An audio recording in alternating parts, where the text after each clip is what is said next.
எல்லாருக்கும் வணக்கம். என்னப்பா 8 பட்டி வந்தாச்சா? அதுக்கப்புறம் ராமசாமி வரல, குப்புசாமி வரல கமெண்ட் பண்ணக்கூடாது. நம்முடைய சகோதர சகோதரிகள், நண்பர்கள் எல்லாரும் ஒட்டு மொத்தமா ஆதரவாயிருங்க. ஏன்னா நேற்று நைட்ல இருந்தே எப்பனா வீடியோ போடுவீங்க அப்படின்னு சொல்லி எல்லாரும் கமெண்ட் மேல கமெண்ட் கேட்டுட்டே இருக்கீங்க. ஸோ அந்த வீடியோ போட்டாச்சு. ஸோ இன்னைக்கு பஞ்சாயத்து யாருக்கு எதிராக அப்படின்னு கேட்டீங்கன்னா, மழை நல்லா இருக்கியா மழை. ஸோ அண்ணாமலைக்கு எதிராக தான். ஸோ அந்த அளவுக்கு ரொம்ப ஆக்ரோஷப்பட்டு கோவமா கொந்தளிச்சு எனக்கு ஒரு அளவு தான் மரியாதை கொடுப்பேன் விஜய் அவர்களுக்கு. அவர் இப்படி பேசினா நானும் திருப்பி பதில் பேசுவேன் அப்படி இப்படின்ட்டு ரொம்ப அண்ணாங்கரியமா இந்த ஆளு இப்படி கிருத்திரமா இறங்கி விமர்சிப்பா நம்ம இது வரைக்கும் நினைக்கல. ஸோ இவர் கொஞ்சம் டீசெண்டா பேசணும்னு நினைச்சிட்டு இருந்தேன். ஆனா இவருக்குள்ளேயும் ஒரு சிவாஜி கிருஷ்ணமூர்த்தி இருந்திருக்காங்க எனக்கு தெரியாம போச்சு.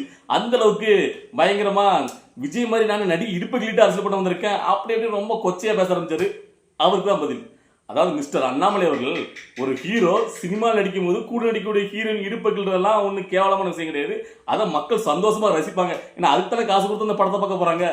ஆனா நிஜத்துல அரசியல் வந்ததுக்கு அப்புறம் கட்சியில தான் கூட இருக்கக்கூடிய பெண்கள், அடுத்த வீட்டு பெண்கள் யாரா இருக்கட்டும், அவங்க கிட்ட இந்த சில்மிசம் தவறான விஷயங்களை பண்ணக்கூடாது. ஸோ அதை கண்டிக்கிறதுக்கு துப்பு இல்லை. அந்த கட்சியில இருக்கக்கூடிய நீங்க தான் வைக்கப்படணும். ஓகேவா? நான் எதை சொல்லிட்டு இருக்கேன், யாரை பத்தி நானா விவரிக்க வேண்டிய அவசியம் கிடையாது. ஏன்னா நம்ம பெண்களை பத்தி விமர்சனம் பண்றதும் கிடையாது. அந்த போட்டோக்கள் எங்க நடந்துச்சு எல்லாமே வந்துட்டு இருக்கு. யார் யார் பண்ணாங்கிறது உங்களுக்கே தெரியும். உங்க கட்சியில உள்ளவங்க அது பிஜேபி கட்சியில் நடந்துச்சு இந்த விஷயம். சரியா? அதுக்கு கோவப்பட்டு ரோசப்பட்டு நீங்க அந்த மாதிரி அவங்க தவறு பண்ணவங்கள சுட்டி காட்டி அவங்களுக்கு மேல வெளியே அனுப்பியிருந்தீங்க கட்சியை விட்டு அப்படின்னா அவங்கள பாராட்டிருக்கலாம். ஆனா அங்கெல்லாம் பேசுறதுக்கு துப்பு இல்லாம தளபதி விஜய் அவர்ல எப்படி சொல்லி எதிர்க்குன்னு தெரியாம கடைசியில இந்த திமுக காரங்க என்ன மாதிரி அந்த ஆபாச பேச்சாளர் பேசுவாங்களோ அதே மாதிரி தூக்கிட்டு வந்திருக்கீங்களே. இல்ல ஐபிஎஸ் படிச்சுட்டு நீங்க அரசியல் வந்ததுக்கு இதுக்கு தானா? இல்ல சினிமா நடிகர்னா அவர் ஹீரோ ஹீரோகிட்ட டூயட் பண்ண தான் செய்வாங்க, ரொமான்ஸ் பண்ண தான் செய்வாங்க. இதெல்லாம் பாத்தீங்கன்னா இதை பிடிச்சிக்கிட்டு அவர் டக்கல் பண்ண இதை பண்ணிட்டு அரசியல் பண்ண விட்டாங்கன்னா அப்ப இது இப்போ உங்க கட்சியில் சேர்த்துருக்கீங்களா சரத்குமார் அவர்கள்? அவரு யார் யாரை என்னென்ன பண்ணான்னு சொல்லட்டுமா? இல்ல இதுக்கு முன்னாடி நீங்க அதிமுக கூட்டின்னு வச்சீங்களே, அதிமுக தலைவர், அதிமுக கட்சி ஆரம்பிச்ச எம்ஜிஆர் அவர்கள், அவர் எப்படி எப்படிலாம் டூயட் பண்ணிருக்கான்னு உங்களுக்கு தெரியுமா இல்லையா?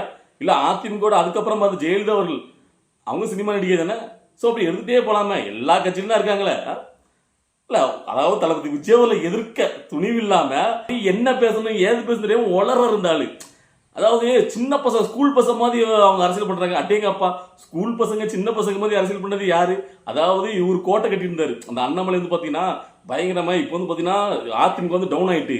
ஏன்னா அதிமுக கூட சேர்ந்து அதிமுக டவுன் ஆக்குனது இந்த பிஜேபி தான். ஓகேவா? எல்லா மாநிலத்திலும் அதான் பண்ணிட்டு இருக்காங்க. சோ திமுக இருக்கு, திமுக மாச்சு நாம தான், அண்ணாமலை தான், பிஜேபி தான் ஒரு மாசம் உருவெடுக்கணும்னு நினைச்சாரு. சோ அந்த டைம்ல தளபதி விஜய் அரசுக்குள்ள என்ட்ரி பண்ணிட்டாரா, ஒட்டு மொத்தம் போச்சு. எல்லாருடைய போக்கஸும் விஜய் மேல வந்துட்டு உடனே இவருக்கு என்ன பண்ணு தெரியல. ஐயோ நம்மளுக்கு இருந்த அந்த இமேஜ்ங்கிறது ஒண்ணு இல்லாம போயிட்ட. அப்ப நம்ம ஏதாவது பண்ணும்போது சொல்லிட்டு சின்ன பசங்க மாதிரி அண்ணா அந்த பெண்கள் விஷயத்துல சட்டை கழட்டிட்டு பொதுவில் ஷார்ட் எதுக்கு அடிச்சாரு. நீங்க நல்லா யோசிச்சு பாருங்க. அதாவது ஒரு ஐபிஎஸ் படிச்சவர் பண்ற காரியம் அது. ஐபிஎஸ் வேலையை விட்டுட்டு ஒரு அரசுக்கு வந்தாரா மக்களுக்காண்டி. அப்ப அது கையாளாத தனம் தானே. ஒரு ஐபிஎஸ் படிச்சு எப்படி துடி போட்டு இருப்பான், ஒரு சிங்கமா நிக்கணும். அந்த இடத்துல என்ன ஆக்ஷன் எடுக்கணும் அதை எடுத்துருக்கணும். அதை எடுக்க துணிவில்ல. லண்டன்ல போய் படிச்சு வந்தாரு. என்னத்தை படிச்சு வந்தாரு? சட்டையை கழட்டிட்டு பொதுமக்கள் முன்னாடி சாட்டத்துக்கு அடிக்கிறதா? ஐயோ ஐயோ கேவலமா இல்ல. எதுக்குன்னு கேட்டீங்கன்னா பப்ளிசிட்டி. அப்படி பார்த்தா ட்ரெண்ட் ஆகுன்னு நினைச்சாரு. சோ அதையும் தளபதி விஜய் மொக்கையாக்கிட்டாரு. என்ன கேட்டீங்கன்னா ஒண்ணும் பண்ணல. சிம்பிளா ஒரு பேப்பர்ல கைப்பட ஒரு லெட்டர் ஒன்று எழுதி கொடுத்தாரு. அதை சகோதரிகள் தூக்கிட்டு துண்டு பிரசத்தை எல்லா இடங்களும் டிஸ்ட்ரிபியூட் பண்ண ஆரம்பிச்சாங்களா. வேற லெவலில் ட்ரெண்ட் ஆகிட்டு அதுல நேரா போய் ஆளுநரை பார்த்தாரு. இங்க ஒன்னும் சரியில்லை, உங்களால் என்ன பண்ண முடியும் அப்படின்ட்டு போய் முறையிட்டு வந்தாரு. வேற லெவல் அது ரீச் ஆயிட்டு இங்கேயும் மொக்கையாயிட்டாரு அண்ணாமலை அவர்கள். ஸோ இப்போ ரீசெண்டா இந்த டாஸ்மாக் எதிராக பயங்கரமா பொங்குறாங்களாம், அதை போராட்டம் பண்றாங்களாம். அதை வச்சுட்டு ஏதாவது ஃபேமஸ் ஆகுன்னு பார்த்தாரு. அந்த நேரத்தில் தான் தமிழை வெச்சிக்கிறதுல இருந்து கோச்சில் ஆனந்தல் பத்தி ஒரு ட்விட்டர் போட்டாரு. எதுக்கு இந்த நாடகம் ஏன் அப்படின்ட்டு. ஏன்னா அதுக்கு முன்னாடி தளபதி விஜய் அவர்கள் இந்த ஊழலை பத்தி, டாஸ்மாக் ஊழலை பத்தி கண்டனம் தெரிவிச்சிருந்தாரு. ஓகேவா? சோ இப்போ பிஜேபி இந்த போராட்டம் பண்றது எதுக்கு நீங்களே மனசாட்சி படி சொல்லுங்க. அதாவது பிஜேபி தான் அது இடி ஊழல் கண்டுபிடிச்சு டாஸ்மாக்ல இவ்வளவுக்குள்ள ஊழல் இருக்குன்னு மத்திய பிஜேபி தான் சொல்லுது. ஆனா சட்டப்படி நடவடிக்கை எடுக்கல, வெயிட் பண்ணிட்டு இருக்காங்க. சோ அந்த நேரத்துல தமிழகத்துல அவங்க கட்சி தான் பிஜேபி. ஓகேவா? ஆட்சி அதிகாரமே நாட்டையே ஆண்டுட்டு இருக்குது பிஜேபி அரசாங்கம் தான். சோ அவங்க எல்லாம் சட்டம் இருக்கு. எப்படிங்க திமுக கிட்ட எல்லா ஆட்சி அதிகாரம் வச்சுக்கிட்டு ஸ்டாலின் அவர்கள் பாத்தீங்கன்னா யாரும் பாத்தீங்கன்னா போதை போல அடிமையாதீங்க, நாங்க ஒரு அப்பா மாதிரி கட்டுக்கிறேன், நீங்க அதை பண்ணவே கூடாது, நீங்க உங்களுடைய வாழ்க்கை போயிடும் அப்படி இப்படின்னு. அதாவது ஆட்சி அதிகாரமே அவங்க கையில இருக்குமா. அவங்க நினைச்சா ஒரே ஒரு கையெழுத்துல சட்டத்தை போட்டு அது இல்லாம ஆக்க முடியும். மது இல்லாம கஞ்சா பழக்கம் எந்த போதை பழக்கம் இல்லாம ஆக்க முடியும். ஆனா அதை அவங்க பண்ண மாட்டாங்க. அவங்க பாத்தீங்கன்னா ஏன்னா அடுத்தவங்க மாதிரி காட்சி எதிர்த்து வச்சுக்கிட்டு நான் உங்க அப்பாவா கட்டுக்கிறேன், நீங்க அதெல்லாம் பண்ணாதீங்க அப்படின்னு அறிவு கொடுவாங்க. அதே மாதிரி தான் இந்த அண்ணாமலை அவர்கள் பிஜேபி கட்சியில தான் இருக்காரு. பிஜேபி மத்திய அரசு தான் அந்த சட்டம் இருக்கு, அதிகாரம் இருக்கு, எல்லாமே அவங்க கையில தான் இருக்கு. அவங்க தான் இந்த இடி ஊழல் மூலமா டாஸ்மாக்ல இவ்வளவு ஊழல் இருக்குன்னு கண்டுபிடிக்கிறாங்க. சோ அப்போ அவங்க சட்டம் மூலமா நடவடிக்கை மேற்கொள்ளல. அதை பண்ணாம இங்க வந்துட்டு அப்படியே திமுகவுக்கு எதிராக போராட்டம் பண்றாங்களா? எதுக்கு இந்த ஆக்ஷன், எதுக்கு இந்த நாடகம்? அதைத்தானே கேட்டாரு ஆனந்த் அவர் பொதுச்செயலாளர். அவர் கேட்டதுல என்ன தவறு இருக்கு இல்ல கேட்கிற, இது நாடகம் இல்லாம என்ன?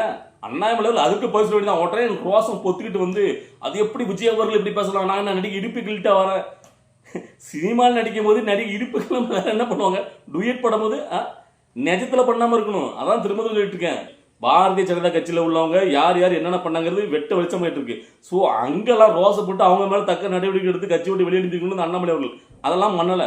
ஆனா தளபதி விஜய் அவர்களை எதுக்கிறதுக்க முடியாம இந்த திமுக ஆபாச பிரச்சனை என்னென்ன பண்ணுவாங்களோ அதே மாதிரி மொக்கத்தனமா இதெல்லாம் தூக்கிட்டு வரீங்களா? கொஞ்சம் கூட மெச்சூரிட்டி இல்லையே. நான் கூட இதுக்கு முன்னாடி அண்ணாமலை அவர்கள் மேல கொஞ்சம் ஒரு சின்ன ஒரு மரியாதை. ஏன்னா பாத்தீங்கன்னா ஐபிஎஸ் படிச்சவர் ஒரு ஐபிஎஸ் வேலையை விட்டுட்டு ஒரு அரசுக்குள்ள வராரு, மக்களுக்கான ஒரு அரசு அப்படின்னு நினைச்சிட்டு இருந்தேன். ஆனா கொஞ்சம் கொஞ்சமா அவரு பாத்தீங்கன்னா முழுக்க தமிழ்நாட்டு மக்களுடைய நலன்ல மட்டும் அவருக்கு அக்கறை இல்லை. அவரு பாத்தீங்கன்னா அதாவது ஒருத்தவங்களுடைய கம்பெனில வேலை பார்க்கறவங்களுக்கு என்ன இருக்கும். ஸோ அதுதான் அவர் பாத்தீங்கன்னா பிஜேபிங்கிற ஒரு தேசிய கட்சி இருக்கு. அந்த கட்சியில இவர் தமிழ்நாட்டில் ஒரு ஜெனரல் மேனேஜரா வேலை பார்க்கறன்னு சொல்லுங்களாமே. ஸோ அப்படிதான் அவர் வேலை பார்த்துருக்காரு. அங்க என்ன ரிப்போர்ட் வருமோ அதை செயல்படுத்த வேண்டியது. ஸோ இங்க இருந்து என்ன நிலைமை இருக்கோ அதை அங்க ரிப்போர்ட் பண்ண வேண்டியது. இதுதான் அவருடைய வேலை. அவருக்கே இவ்வளவுக்குள்ள ரோசம் வந்தா சொந்தமா சுயமா எந்த பேக்ரவுண்ட் அரசியல் பேக்ரவுண்ட் இல்லாம இந்த மக்கள் நம்பி தன்னுடைய மக்கள் நம்பி ஒருத்தர் அரசியல் கட்சி ஆரம்பிச்சுட்டு இவ்வளவுக்குள்ள எதிர்ப்புகள் எப்படி இருக்குன்னு பாத்துக்கீங்க. மாநிலத்தில் யாராச்சும் திமுக 25 ஆலமர கட்சி மேல பாஜக. ஸோ இவங்களுக்கு எதிர்த்து ஒரு மனுஷன் சொல்லி அடிக்கிறமே அடிக்காரா, நீங்க தான் என்னோட எதிரி, நீங்க தான் என்னோட எதிரின்ட்டு. அப்போ அவருக்கு எவ்வளவு தில் இருக்கும், எவ்வளவு கோவம் வரும். அவர் திருப்பி பேச ஆரம்பிச்சா. ஆனா அவர் பேச மாட்டாரு. அங்கதான் என் தளபதி விஜய் நிக்காரு. அதுதான் என் டீசென்ட். அவன் அந்த மனுஷன் பாத்தீங்கன்னா அடுத்தவங்களை ஆவுதலா பேசுறதுக்கு வரவே இல்லை.